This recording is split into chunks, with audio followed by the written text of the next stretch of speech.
have these situations when money is being used for stock buybacks at the same time that people are losing their livelihoods. Just a real slap in the face. Which side are you on? Which side are you on? I wanted to reply to Alex in the chat saying, I'm part of the Alphabet Workers Union. Very cool. And I wondered last week about our thoughts on the Google layoffs, besides the others in tech. And this will be pretty quick because I don't have a lot of thoughts about it, honestly.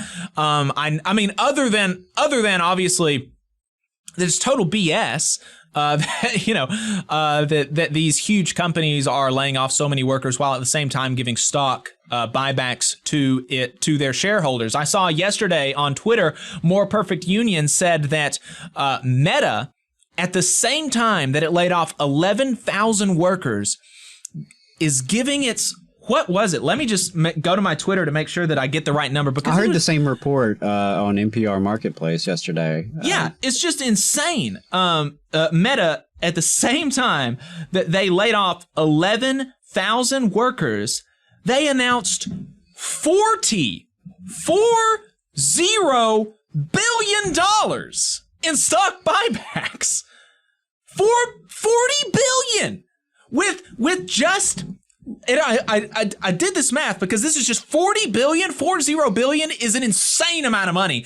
And stock buybacks is just, I mean, this is a practice that was literally illegal before Ronald Reagan, right? This is something, the manipulation of stock prices was literally illegal before Ronald Reagan, okay? That's the but because all it is lining investors' pockets with money. You're not creating anything. Not creating anything. If Meta took 5%, Meta is Facebook, by the way, 5% of the money that they used to line the pockets of investors, they could have kept on every single one of the 11,000 workers at a salary of nearly $200,000 a year. Wow. 5% of the 40 billion that they're spending on stock buybacks could have been used to keep on every single one of those workers at a salary of $200,000. They could have kept everybody on and then hired another 11,000 and still kept everybody in the six figures with just 5% of this money that's going to capitalists just to line pockets. It's insane.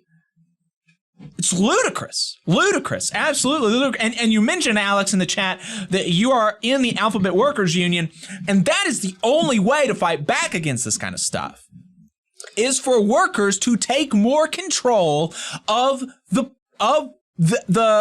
companies that they work for. That's the only way to fight back against this kind of nonsense. Yeah, we have to build our power from the bottom up, and it's not just at Meta or just at Google. You know, there's clearly a coordinated effort across the tech industry, right? It's, to me, it just boggles imagination that you would think, oh, all of a sudden, all these companies just happen to need to cut their workforce by 10%, 15%, 12%. No, I believe this is capital ushering in discipline upon their workforce.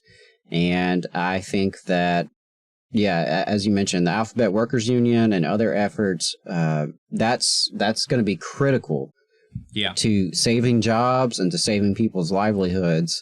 And maybe there's conversations to be had about, Silicon Valley and,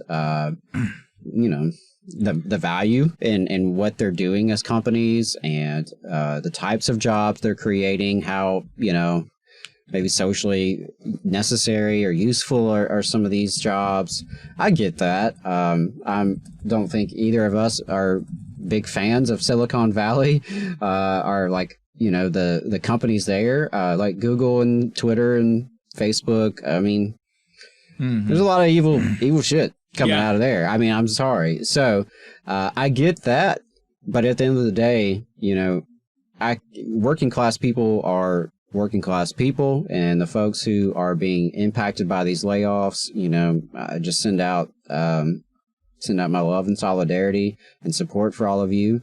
And I encourage you to, as you said, Jacob, organize with your coworkers to fight back.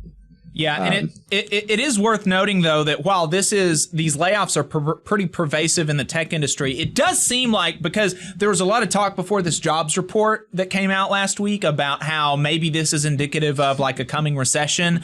And there are other signs of recession besides these mass layoffs at tech companies. Yeah, like the fact that the Federal Reserve seems pretty damn intensive and intentional about trying to start one, right? Have you seen the new jobs report, though? I have not. The one it just came out. Yeah, it just came out. They were only anticipating like 95 or 195,000 jobs to be created in January. It was actually 517,000 jobs. So that's like 400,000 above expectations. Right. Unemployment is the lowest it's been since like the 1950s.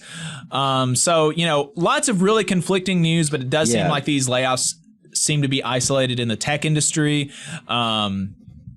So, some good economic news despite the Fed's, dogged insistence on trying to make that not be the case. Right. And the Democrats' dogged insistence on not doing anything about it.